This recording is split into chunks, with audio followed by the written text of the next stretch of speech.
What's up, fam? Welcome to the YouTube channel. Today I'm coming at you with my Stamina Dragonknight PvP build for the Blackwood patch. So, to start things off, let's go over attribute points and race. So, currently we're rocking 64 points into stamina. If you want to change this up, you can put 10 points or 14 points into health and leave 54 into stamina if you want a bigger health pool. But right now, as you can see, you have pretty much a 28,000 health pool, so you're pretty good. The race that we picked for this build is Nord. Other races you can do is Imperial or Wood Elf. They all do fit in really well. Right now Nord is just the best for this build because it picks up in areas that we lack, such as defense. So for our next thing, let's go over our sets and what traits and everything like that. So for starting off, our first set is Heartland's Conqueror Maul. Where this maul, the important part, you have to make sure this is sharpened. And what this set does is it adds 124 weapon damage, a line of magicka, a line of stamina, and then when you have the 5-piece, it increases the effectiveness of your weapon traits by 100%. So right now you see sharpen is 3276. I'm gonna go to my front bar, get the full 5-piece set. I have a 6500 pen right now just from equipping this set, which is insane right now for this patch. So that is gonna be our first set. And then our second set that we'll be rocking is Clever Alchemist on our back bar. So I'm sure a lot of people know what this is, but what it is it's a line of max health, gives you your weapon damage, and then when you drink a pot you get a crazy amount of weapon spell damage, which is 651. And then the trait we're running on the sword will be powered. You can do defending, but powered is just the best because of the increased healing you get from it, and healing is a huge part of this patch as well right now because people have so much damage. So those are the two main sets. Now our monster sets we're running are Balorgs. You can replace this with Bloodspawn if you want, but I would recommend you keep Balorgs because right now we're in a bursty patch, so if you can pump out as much damage as you can pump, you're pretty much going to kill almost any player that's out there right now. And if you don't know what Balorgs is, it's a monster set. It adds 129 weapon and spell damage, and when you use an ultimate, you get weapon and spell damage equal to that amount of ultimate consumed. And then here's the important part, is you get a physical and spell pen equal to 23 times that amount. So if you have 100 costing ult, you just got 2300 pen, which is huge right now. Pen is a huge thing in this patch. And then our last set that we will be running is the Malakath Band of Brutality. I'm sure it's a mythic set. Increase your damage done by 16%, and then basically makes it when you hit a crit that your crit damage is obsolete.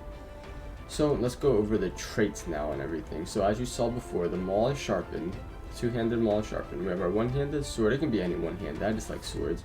We have that powered. Then we have a shield, which is impen. Basically every single piece of body armor is impen as well.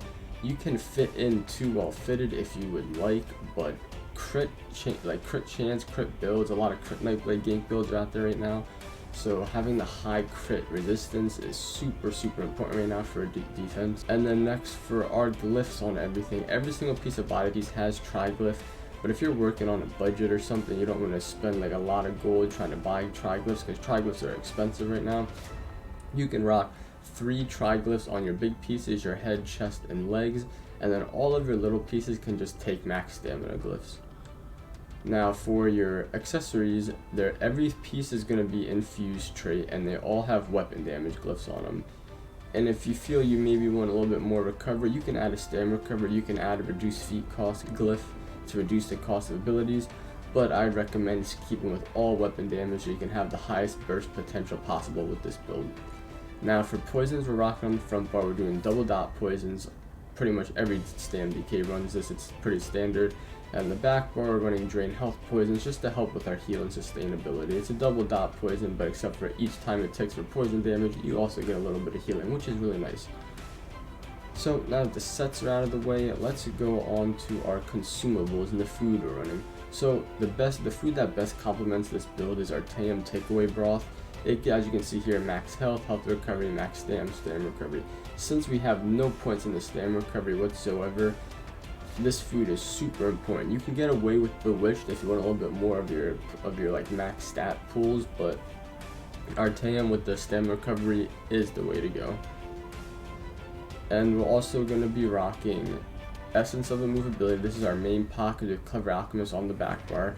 So we're going to be back bar, pop and movability. Now we have 8 seconds where we can't be stunned. We can basically do full burst damage while we're fully buffed up. And then we're also rocking tripods just for if maybe we're in a fight that we just need a lot of resources back, you just pop a tripod. So let's move on to our champion points now. So for champion points, we'll start with the red tree. This is your tanky-ish tree. We're going 30 points into tumbling, 10 into mystic tenacity, and then we're going to go up to survival instinct and put 50 in there for the 25% cost reduction, which is huge. It's a lot of saving on resources. Now we're also going to put 20 points into hero's vigor and then 16 into hasty, because movement speed and being able to kite is really good in PvP right now. Then we're going to come up here and bring 50 points into boundless vitality, another 50 into ironclad, and then another 50 into rejuvenation to help us with the low recovery that we have. Now we're going to go to the blue tree. This is where all of our damage is going to come from mostly. So we're going to start off with 20 points in tireless discipline. We're then going to move up the tree to extended might and put 20 out of 20 into piercing for that increased pen so we can go through people's armor. Then we're going to go up to mastered arms, put 50 into this, and then 50 into thaumaturge. Since DKs have dots, it's super helpful. Now we're going to come back down to tireless discipline, go into staving death, and put 20 points into quick recovery just to increase our healing taken. And then the main reason we want to get down here is so we can put 50 points into duelist rebuff, which reduces direct damage we take by 2% per stage, so we get a total of 10%. And pretty much everything right now does direct damage minus dots, so it's really nerfs a lot of people's damage when they attack you. And then you're going to put your last 50 points into endless endurance just to increase that max Stam pool, so you have a little bit more to work with. And then if you have excess points, you can put them into precision for that increased crit chance, put them in Eldritch Insight for that extra magicka, because Stam decays do use a lot of magicka. So now to the green tree. The green tree isn't that important for PvP, but this is what I've found like the best run in PvP. 50 points into Breakfall, 15 into Wander, then you go up to 10 into Steadfast, 50 into Treasure Hunter, 15 into Master Gatherer, and then 100 into Gifted Rider. This is like the most important one, just so you can ride around on your mount and get the keeps, get AP ticks, just get places quicker.